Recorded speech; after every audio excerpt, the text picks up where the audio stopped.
very warm welcome you to this webinar.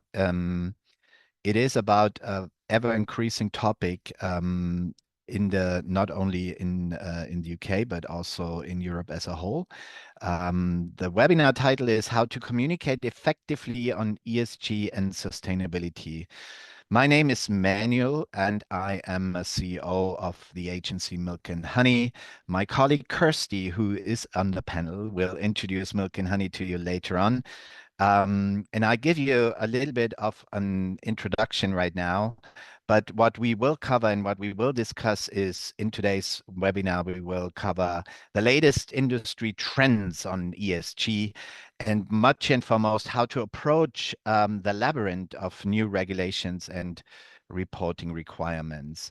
We are also trying to give you actionable tips to avoid greenwashing and create an authentic and compelling comms program, because we truly believe that ESG regulations should not be seen as just another compliance measurement tool, but as really truly an opportunity for you to build your reputation and trying to get a good positioning for your company. So we would like to encourage you to be part of the questions, the Q&A session that we're going to have after the panelists gave a quick intro. Connect with us, engage with us. The information that I need to give you is that the webinar will be recorded. You will all receive a recording of that webinar.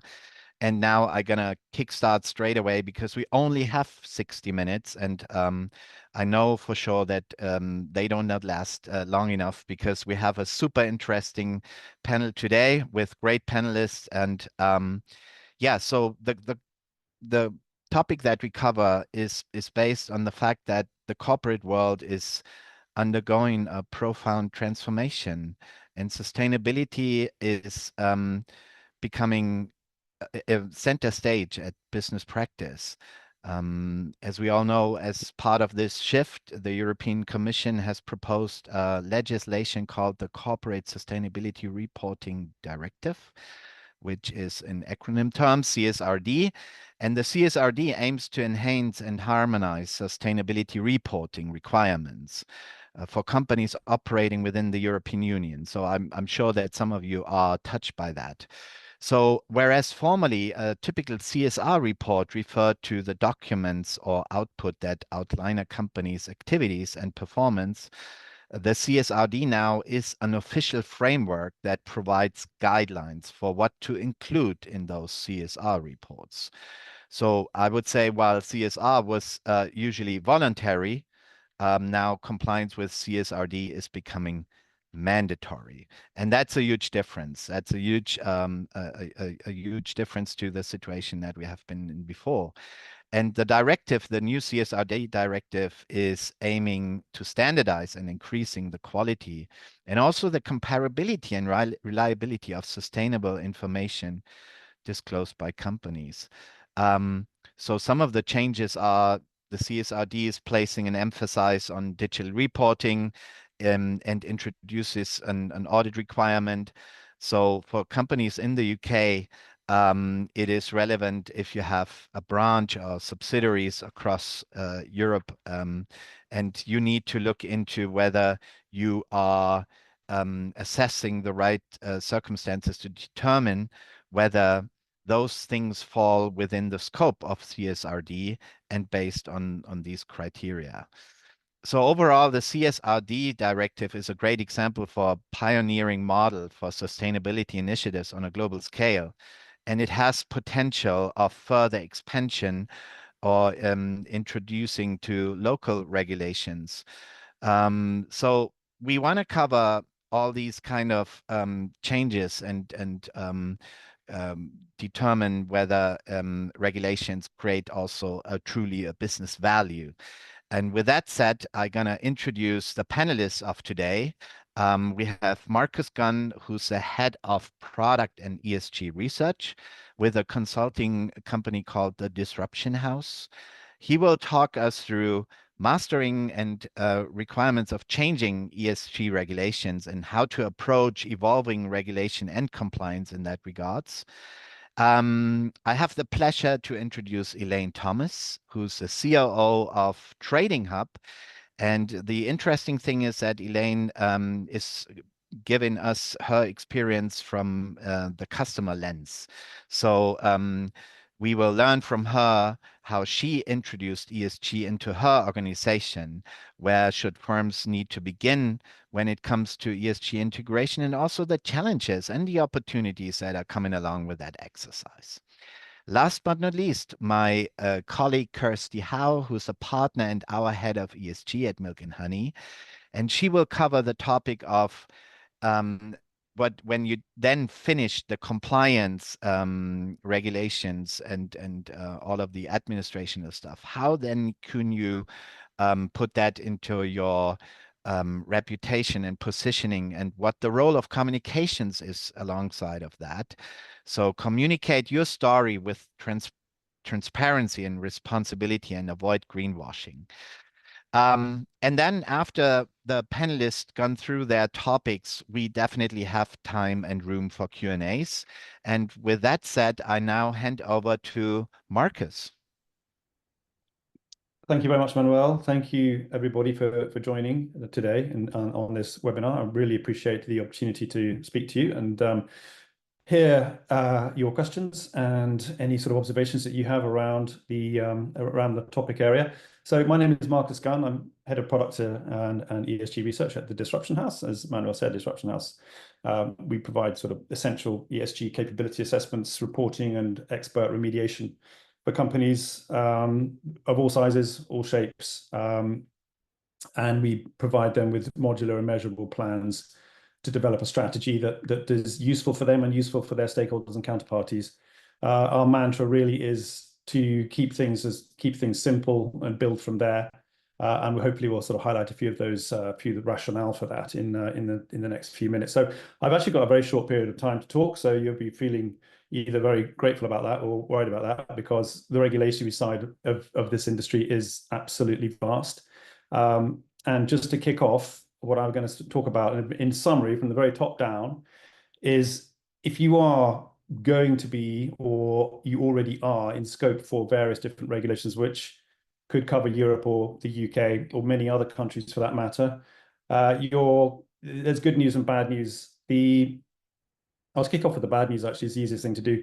It's not going away. It's going to proliferate geographically, and I'll just explain a little bit about that. Why, if I can.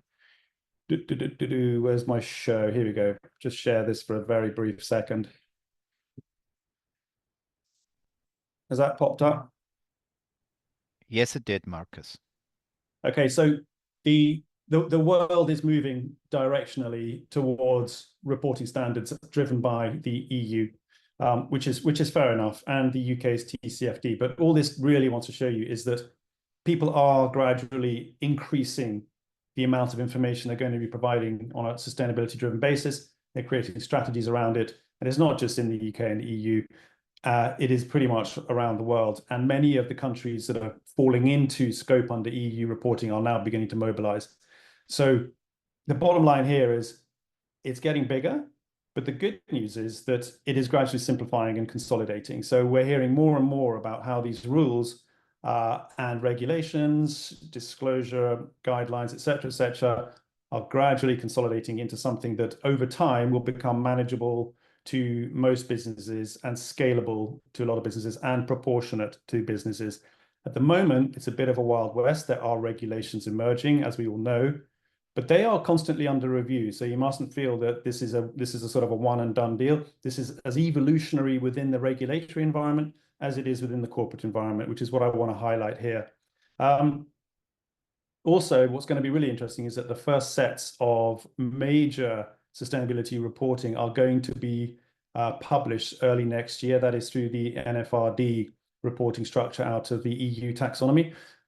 We will be poring over the reports from that because we can see some major opportunities to help the businesses and companies refine their own reporting standards, by digesting what is already now becoming public.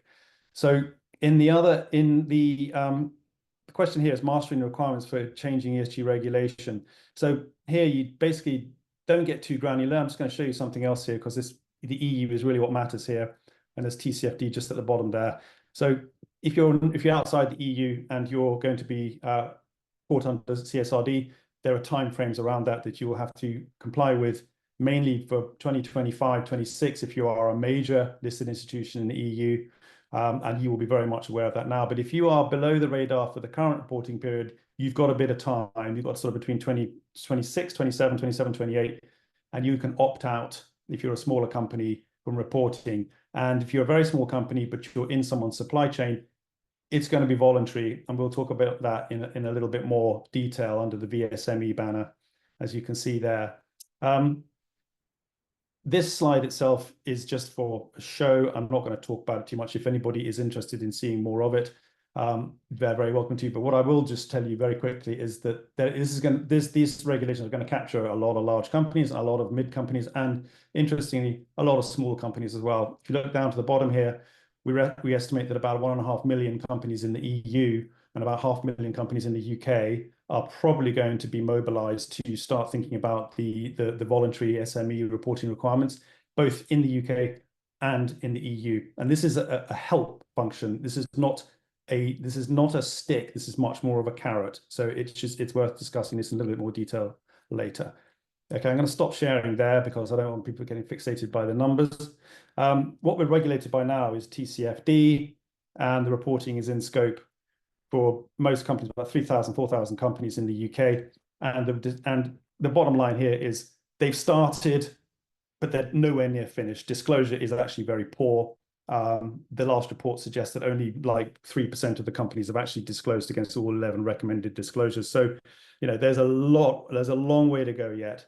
I'm going to move on to the next point here, is how to approach the evolving regulation and compliance, because I know we've got limited time. Assume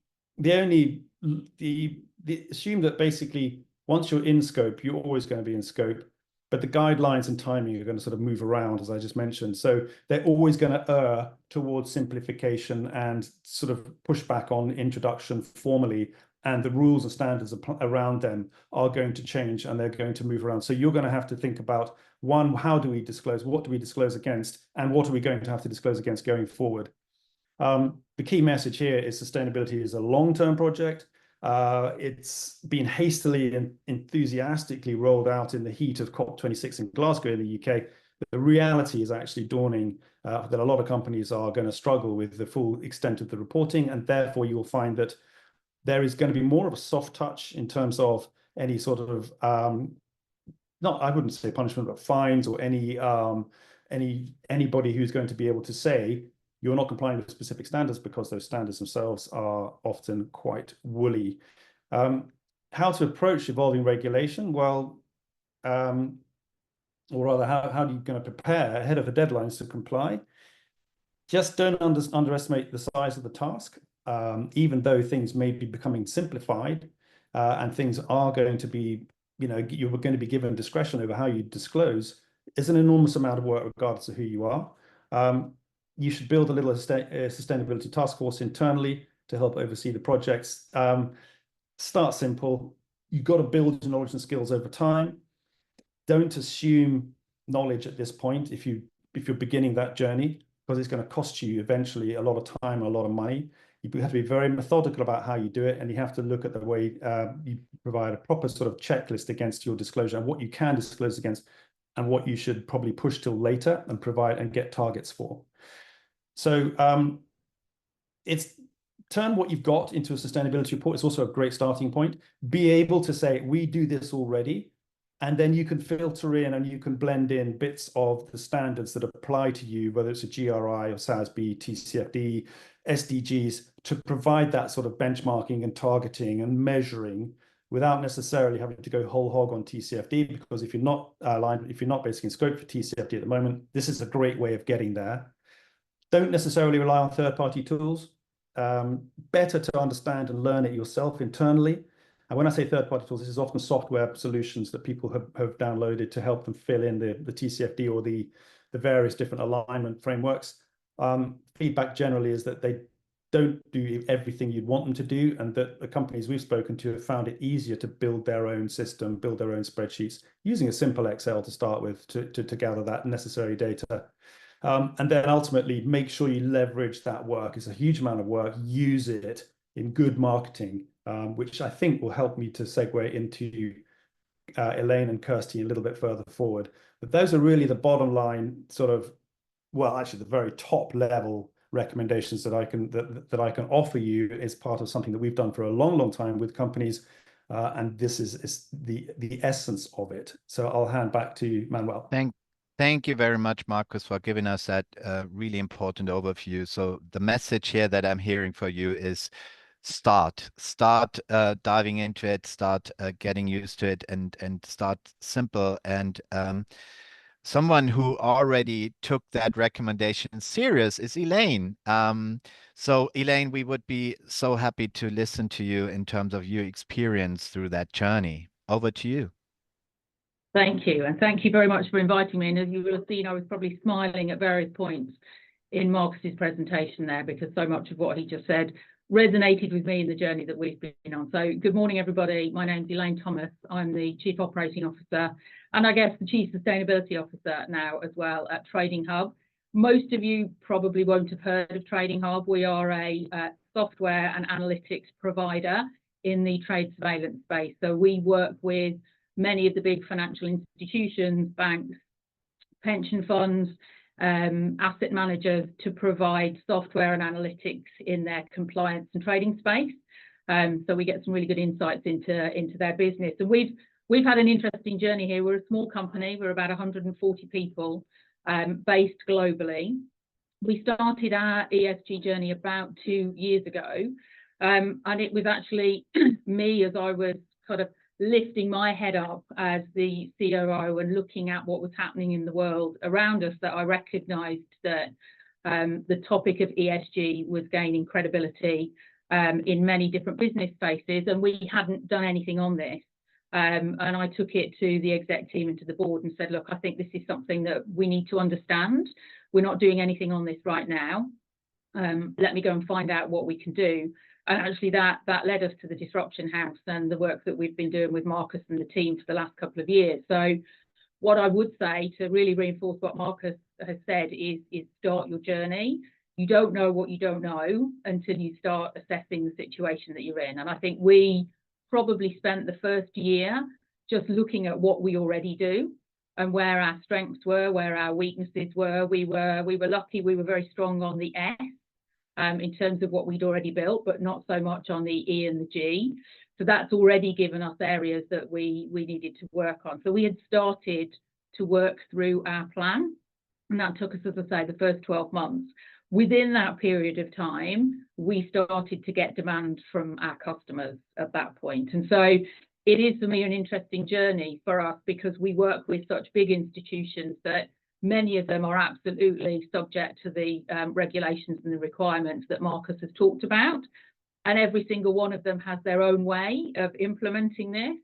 And we effectively find ourselves at the end of 50 to 60 different ways of asking for ESG information. So I think what I would say is, for smaller companies, one of the challenges is being able to provide what you need into your supply chain. And for us, that's into our customers, but also making it authentic and proportionate to the size of the organisation that we are and who we are and what we do. And that's really been our learning journey in the last 2 years, really. What do we sign up to? What do we take part in?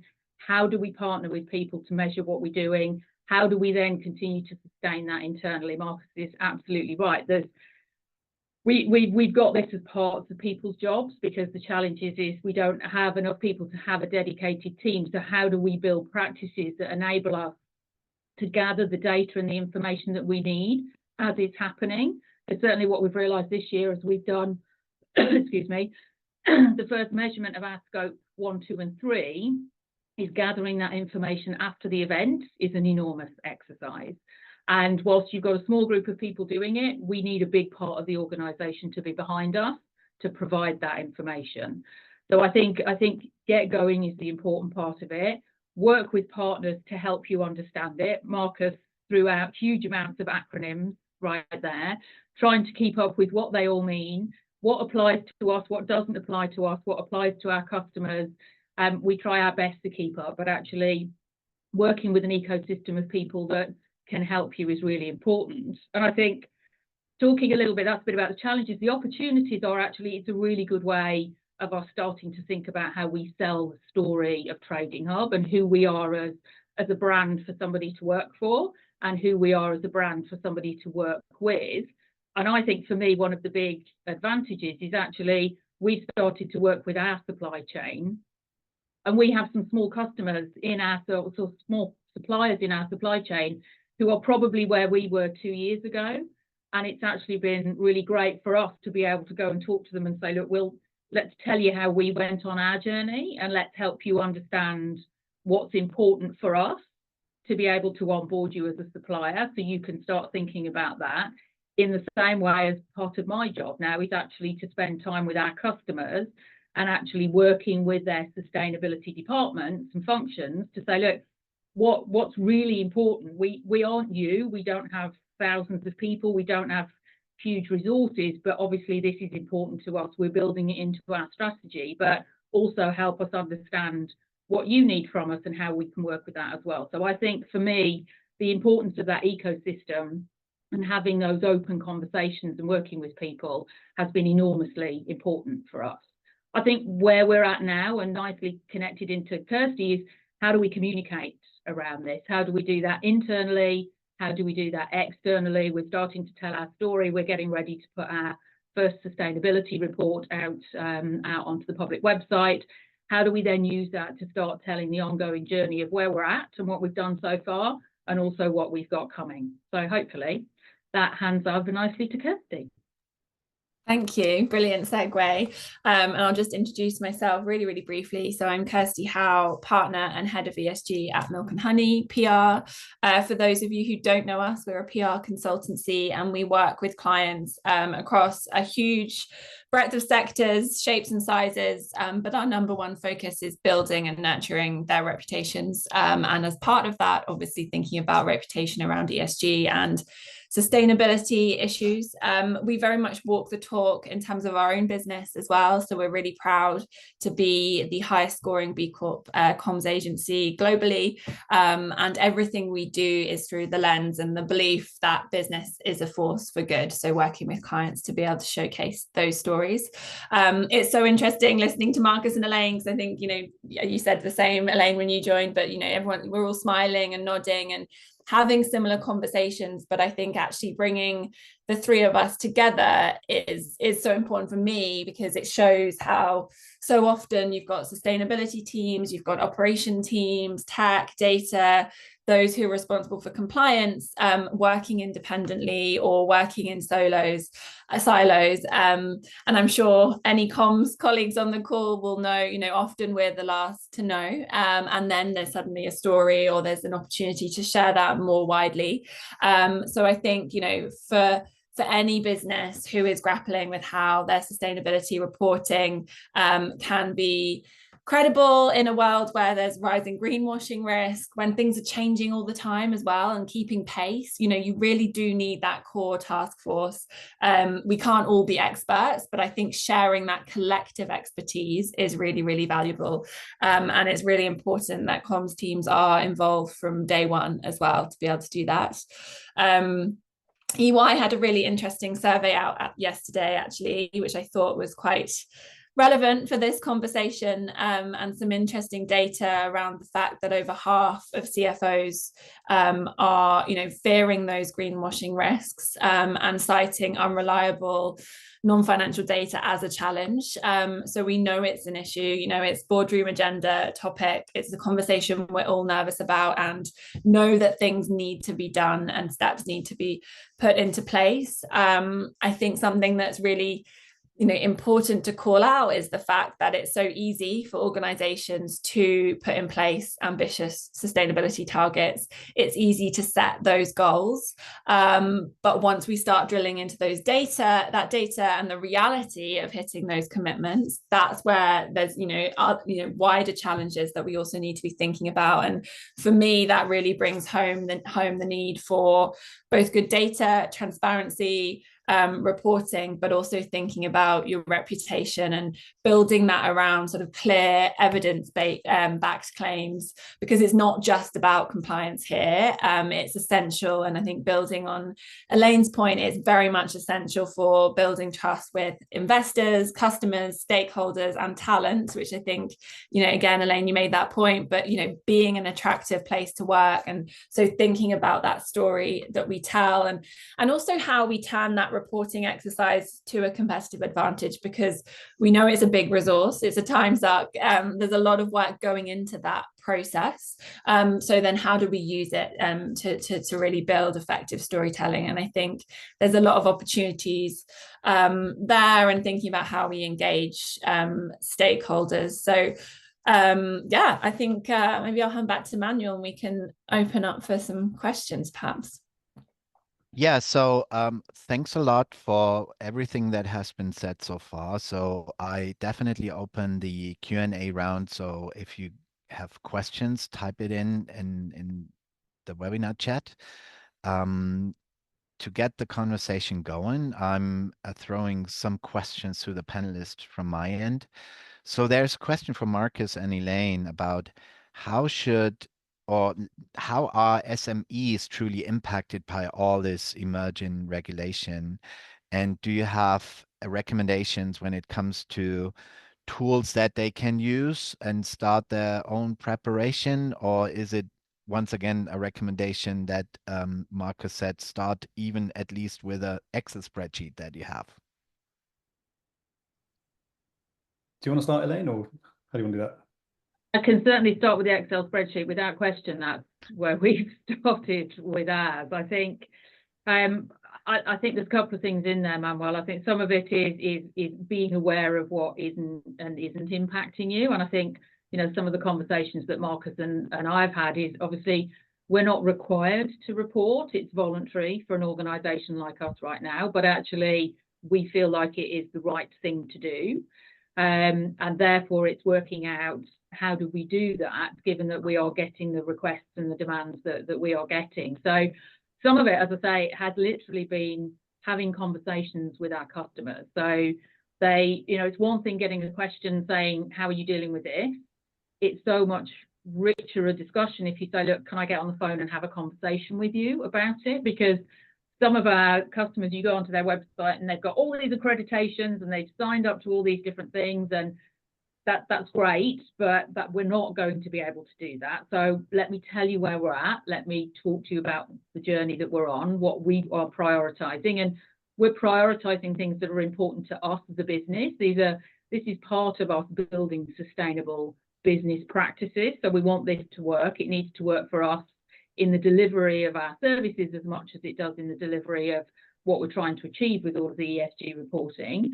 But genuinely having that dialogue has been really helpful. But I would say going along and preparing as you go. I mean, our experience in the last 12 months of trying to work out travel data, energy usage. I mean, we are in sub-tenanted buildings, sometimes trying to get the information that we need. We need an electricity bill, so we know what usage we've got. We need to know what we're doing from a water point of view.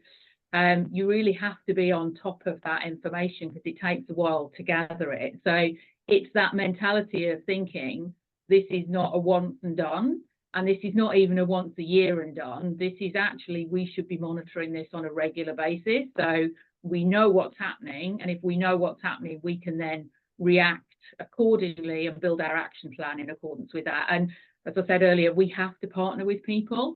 And we've had some great successes. Our office in Toronto, for example, they weren't doing a huge amount. We went to the company that we went from. We talked to them about what we were looking for and what was part of our action plan. And they've been absolutely amazing in coming to the table with us. And I'm going to go and see them next year.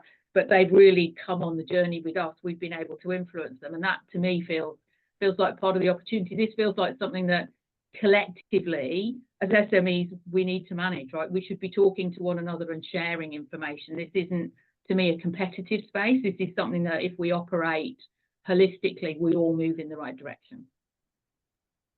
I think that's absolutely. So that was long answer, Marcus, before you joined in. I think that's absolutely brilliantly put, and I think that there are a number of tools that people can mobilize to help develop or deliver exactly as Elaine has just said. And I wanted to just highlight that one of the reasons why the EU has spent so much time working on solutions for SMEs is because a lot of the larger companies now recognize that there are actually benefits that arise as a result of the massive exercise that they're doing, and that a lot of the SMEs, because there's no standard or procedure or sort of formality around it, are probably going to they're going to miss out on that. So a lot of the companies are going to be using what EFRAG has developed, called the voluntary ESRS for SMEs.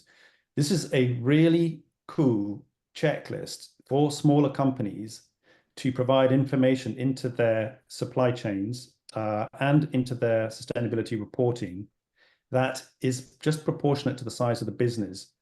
And it can be used to deliver a sustainability strategy that fits with other businesses who are CSRD compliant. So they can ask these questions of you as an SME. You can deliver the voluntary statement back to them, which has a specific amount of data attached to it. They have to use that as a one-stop shop for your information purposes. So as Elaine was saying, if you've got 40 of your customers asking for sustainability information, under the VSME, you will be able to deliver that one document back to them. And then from that, you can build a much, much more complex and a much more detailed sustainability strategy that will help you. So it's like a framework, like an infrastructural framework. We have found it's still in evolution under the ESRS. So, it's as yet, probably January, February next year, it'll be launched more formally. So you've got time to have a look at it.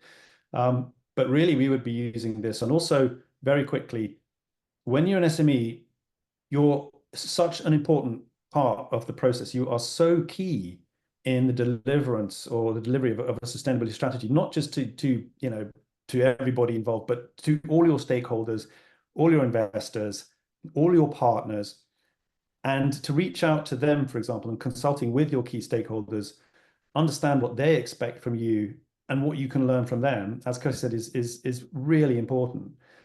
Don't forget that you're in a vast majority of people and businesses. The 450,000 of you guys or the SME community are going to get caught up in regulation in one way or another. So having the right tools in place is essential. But as you say, like learning and then building and using the frameworks that are given to you, for example, the checklist within the E, S, and G, okay, there are about 30 topics within them that you can literally load and you can answer to. And you can basically say, do we do this? Do we do that? Do that? No. Is this achievable? Yes. Great. Do it. Is it not achievable? No, not yet. Okay. Leave for next year. You can do that. So I'll hand back to Elaine or Kirsty or Manuel, but that's just the bullets from an execution perspective. Thank you very much, Marcus. And we have the first question from the audience for Elaine. Did you get any resistance from the board? And if so, how did you overcome that? That's a great question. I think the topic of greenwashing came up. I think for the board, the discussion that we had is how do we do this in a way that's authentic for us as a business? And we started, as I said, before we started getting in questions and demands from our customers. So we had a little bit of time, I think, to say, look, let's have let's start with understanding where we're at, because we don't know. We don't tell a joined up story. And that was such a valuable thing for us to do, to be able to say, look, we're strong here. We're already doing a good job. Doesn't mean to say we can't do better. but here's the areas that we're not doing well in. So that sort of enabled me to build the strategies that needed to sit behind it. What helps, in all honesty, with the board is the importance of this to our customers, and that actually it's becoming a key part of the decision-making process. And what skepticism or questioning, I think it was more about, if we, we're doing this, but this has to be right for us as a business. It has to fit with who we are and how we want to grow and sustain the business. And I get that completely. But actually the realization that we'd started the journey early enough that we could then engage with our customers, where we're now actually seeing it as the way that I now talk about it is, I don't go in and talk to the customers about selling our product. We've got people that do that, but I am now another touch point into the customer environment where I go and talk to the procurement teams, the supply teams, the sustainability teams. And this is also a way of us deepening our relationships and our partnerships with our customers as well. So I think that sort of business imperative now, this isn't just a compliance exercise, to your point. This is, how are we running a well-run, sustainable, well-governed, responsible business? We're able to do that. And how are we then using that to build deeper partnerships with our customers?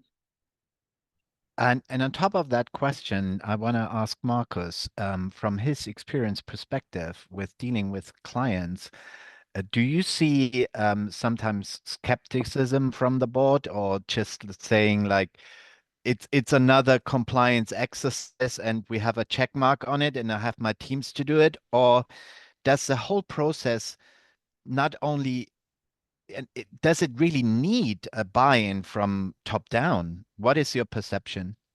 I mean, it's a very well-timed question, actually, Manuel, because what we found over time is less and less of that skepticism from the board. So we've been running these sustainability sort of strategic development programs for companies for 4 or 5 years now, starting off with businesses saying genuinely no idea what you're talking about and I really don't care, to okay, so we probably aren't impacted as much as the larger entities, but we do have to start doing some work around it. How do we start, building on a platform? We really get very, very little pushback today.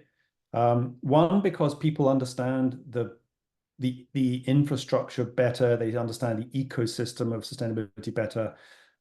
They understand that a lot of their counterparties will be requiring some sort of information from them in some form or another. They have to deliver. It's a competitive element as well. And also ultimately because they feel that they are stakeholders in their own future. People begin to understand that there are things that they can do off the back of their own business profile, their model, what they do, that can benefit other businesses, other communities.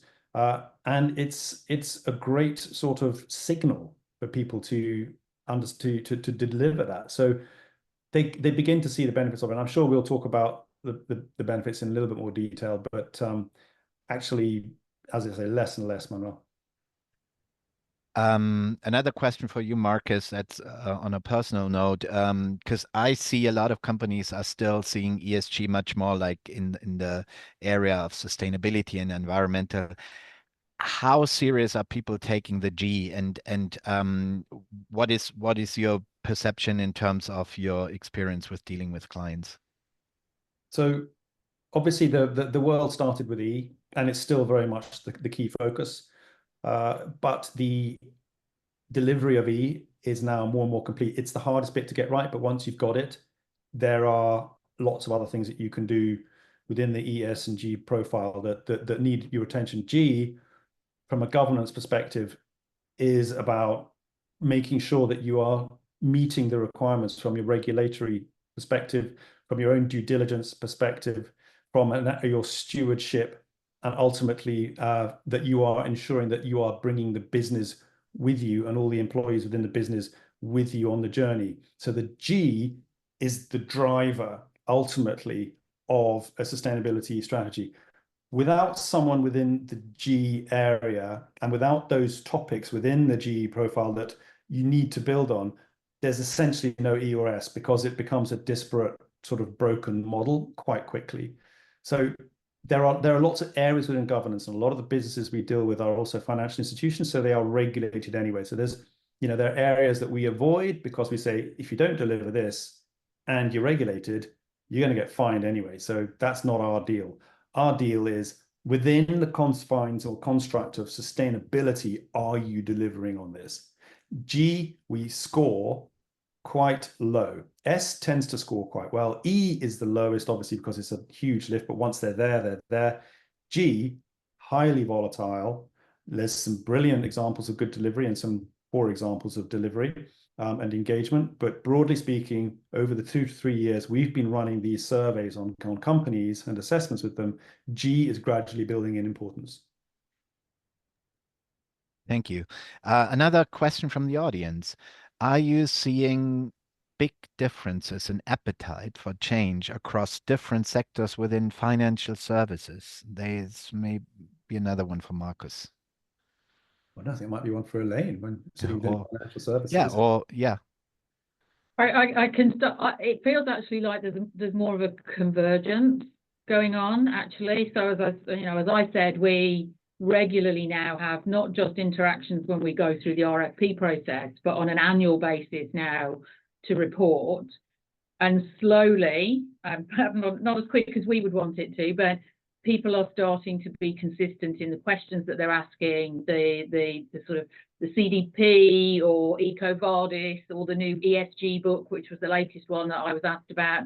So they're starting to realise that they need to come together to gather the information, because I think there is an understanding that for smaller organisations who are very important in their supply chain, how do they make sure they don't overload those organisations? So I think Marcus was absolutely right in what he was saying. The E has been very important. I think there's been an absolute, with the time ticking, you know, we all think 2030 is not, in my mind, 2030 is years and years away, and it's 6 years away, which is really quite scary.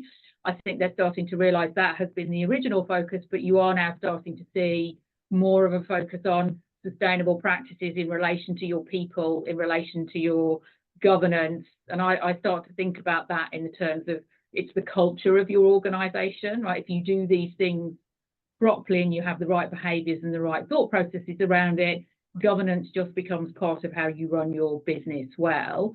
But we're actually doing an exercise to go through and understand all the questions that we've been asked and the different themes that we can try and work out a way of sort of almost getting ahead of the curve, and some of what Marcus has been talking about today will be helpful. But I do feel like there is a slight natural convergence of what people are looking for. Cool. Is there any evidence that sustainable disclosures under regulation can actually benefit businesses as well as informing users like investors and stakeholders? This may be another one for you, Elaine. I mean, I would say it's absolutely benefited us, because we didn't know what we didn't know. I think, you know, when I came into Trading Hub 3 years ago tomorrow, in fact, when we started to do the journey and we started with the disruption house and we did the assessment, we actually hadn't holistically thought about all the things that we were doing and how we would tell that story. So even where we were strong, as Marcus said, people tend to be stronger on the S than other areas. We didn't realise where we were and weren't strong in that space. But it also, just because we were doing it well, didn't mean to say that there wasn't areas for improvement. So I think it has really helped me go, that's great, we've started with that, we've built a foundation, but how much more should we be doing? And I think the benefit for that is to our employees and our potential employees, but it is broader in the sense that, as I say, we've been able to support people in our supply chain to say, look, this is the journey we're on, we need you to come on it with us, we're on it with our customers. It has, I think, deepened relationships, opened doors to conversations that I think if we weren't doing this, we wouldn't have been having with either our supply chain or our customers. And I think for me, that means I get to understand what drives our customers better. I get to work with the supply chain and actually influence companies that are where we were 3-4 years ago and help them on their journey. So I could only sit here and think that there has to be benefit in the broader supply chain learning from this. I think there's a real follow-on to that, Elaine, which is even from the angle of Trading Hub, you see that as you've just relayed the benefits to that. But we have also spent quite a lot of time with some of the larger companies, and at an event last week, we were speaking to some of the biggest companies on the planet, and one of them was including IKEA. The head of strategy for ESG there was basically just reiterating the fact that complying with regulations or building a portfolio, a strategy for sustainability is really hard work. It's time consuming. It's expensive, or it can be expensive for larger firms. It can be much cheaper for smaller firms, obviously. The writing and reporting and the whole process around it is extremely difficult for the first time they do it. But the benefits that they had in place once they'd done that were multiple, and they included, you know, a whole range of different sort of upsides, which, for example, they being able to make more data available, and the efficiency with which they can use that data now, because they created data they didn't even know they had at the time, and suddenly finding it really quite useful. Transparency to improve relationships, interdepartmental relationships. At the customer level, transparency again becomes really key, because they're asking a lot of questions, they're being asked a lot of questions, they're getting to know customers that much better by doing the process. Huge amount of collaboration has improved their, you know, the interactions between staff internally and also with customers externally. It's benefited the way they've developed a strategy, not just around ESG, but around operating business. It's helped with budgeting, risk analysis. There's so much more accountability within the business once this has been framed and completed and worked on, that they were genuinely saying that pre-CSRD, they thought it was a task, a massive task, and not particularly useful. Post-CSRD, now saying it's actually a really useful tool. So that's from one of the biggest companies on the planet. And it's again, And I think, no, Elaine, go ahead. no, I was just going to say, I think that's the difference to it sitting alongside everything versus sitting inside what you're doing. So it's not something that runs parallel to the business operations, the strategies, the decisions. It's something that has to sit inside. Yeah, and it's all about how do you leverage this exercise that you're going through, because also it's a lot of efforts that go in there, and that is a question for Kirsty at this stage, is the external leveraging, I mean, in terms of creating impact and having a positive effect on your reputation. How can teams better work together to drive that competitive advantage, Kirsty? Yeah, I think it's a really important question, and I know we touched on it at the beginning, but I think having, you know, it's a huge area. There's a lot to know. There's a lot that's changing constantly, and I don't think any one of us can be true deep experts. We've got to work together as a collective. So I think I made the point earlier, but, you know, bringing your comms team in at the beginning when you are starting to have those conversations around what the data looks like, where are the opportunities, but also where are the risks, because that's also a big, you know, potentially damaging from a reputation standpoint, and something that you want to get ahead of. You don't want to be waiting until it's to the point where you know, you're publishing a report or putting the numbers out there. I think, you know, we all need to learn from those who are doing it well as well, and be able to ask the right questions. And I think, you know, it's really about creating those clear communications channels where you can set your clear intentions, clear goals, clear outcomes, and you're able to openly share that. So having that support from your, you know, internal teams or wider consultancy. And something that I think always stands out to us when we're talking with clients is the fact that, you know, people remember stories more than they remember numbers. So you can have 100,000 data points meeting your compliance efforts, but if you're not able to do that effective storytelling, you're not able to be remembered. You're not able to then build your reputation. So just getting that balance is really important too. And Elaine, you briefly mentioned that you kind of just begin to start the external bits of it by developing a sustainability report. Can you let us know a little bit more on what's on your plans here in terms of the next year, in terms of external comms? Yeah, so I mean, I think we will start with publishing that. So this year we've put a whole section now on our website for people to come and look at. We went through the ISO 14001 qualification last year, so we're looking to build on that. I think then externally is how are we making this information easily accessible for our customers? So whether it's the website or other means, it's doing things like this, coming and talking about the journey that we're on and sharing that journey. And for me, it's going to be going and talking to our customers a lot more. So this has sort of gone from being there's a set of ESG questions in our RFP, can you answer them? To actually, as we're going to see customers, whilst you're there doing one bit of the discussion, I'm going to go and talk to their sustainability teams to understand how we can get help from them, how we can work with them. So actually, I think it is about, at the moment, it's been very internal facing for us, but now I think it's about me in particular being much more proactive as sort of the lead on this and the board member looking after this, in really engaging with potential and actual customers to talk to them about their journey, our journey, and how we work on that together. So to me, it's also the question of not just only talking the talk, but really truly walking the walk, especially because regulatories are becoming much more mandatory now. So Elaine, and last question for you. How much impact does that all have also on your future talent acquisitions? I mean, younger people are way more touched by ESG and what you do and how purposeful a company is driven, right?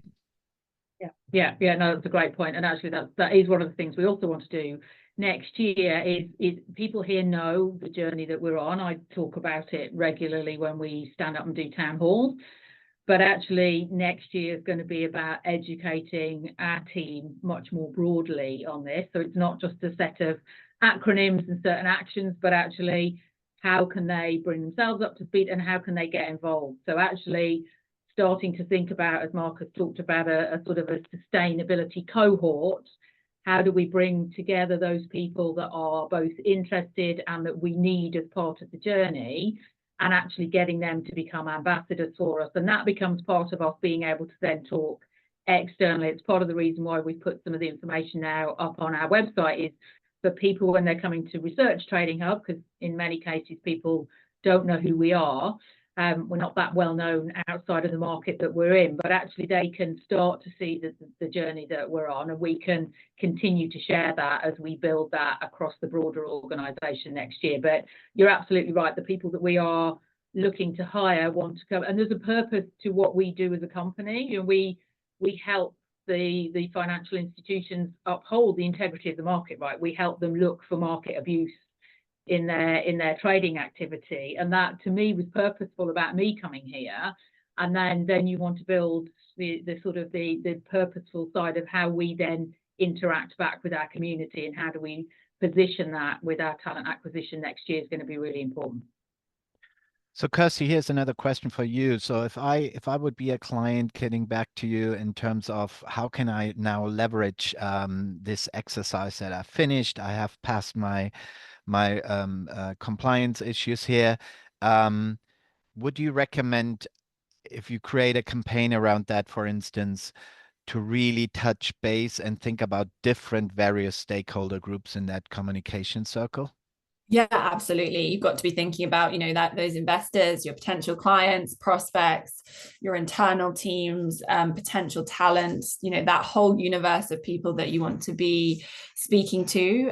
There's lots of stories you can draw out and use that reporting in a positive way. I think one of the things that we find with clients that we speak with is almost that fear that they're not quite there in terms of that perfection piece. So we're not ready yet, maybe next year we can sort of share this more publicly, or when we get to this level we can then start to build those campaigns. And what I would say is, big mantra for us at Milk and Honey is supporting a stronger progress, not perfection story. And I think that's really important in encouraging everyone to get on the journey, and to show learnings, and also be ready to sort of accept failure as well. I don't think you can move forwards unless you're open in doing that. You know, I went to a really interesting debate last week with a team of sort of PRs and marketers, and one of the questions was, is a fear of greenwashing holding back environmental progress? So obviously with that sort of sustainability lens on, but you know, I think it is a very real fear, and we need to sort of get ahead of that in terms of thinking about the stories we're planning, and think about how we can involve other teams, and think about how we can build the right data to sort of support those stories. But yeah, ultimately I think support a stronger progress, not perfection story, and there's lots of potential there. Thank you. So we have 3 more minutes to go, and I would like to give Marcus one last opportunity to come back with, looking ahead to next year, what would be your 3 recommendations that you could give to a company to kickstart the process if they need to be CSRD compliant? We know that the timings are going to be tight, so I know that a lot of people in the audience are probably interested in that. The top 3 recommendations you can give to companies, Marcus. So from a CSRD perspective, one, to be prepared for a big lift to start with. I think most people will be gathering data on that already. So hopefully they're sort of some way down the line. But if you haven't started on CSRD, you should really get a move on, because the information requirement is significant.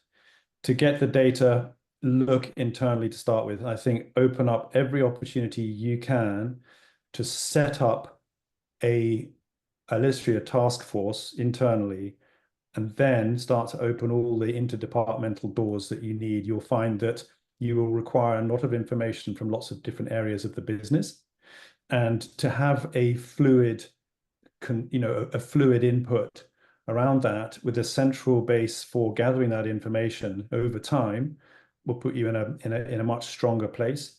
It's about getting the buy-in from your major stakeholders. That is, from the management perspective, at the most senior level, that this really matters.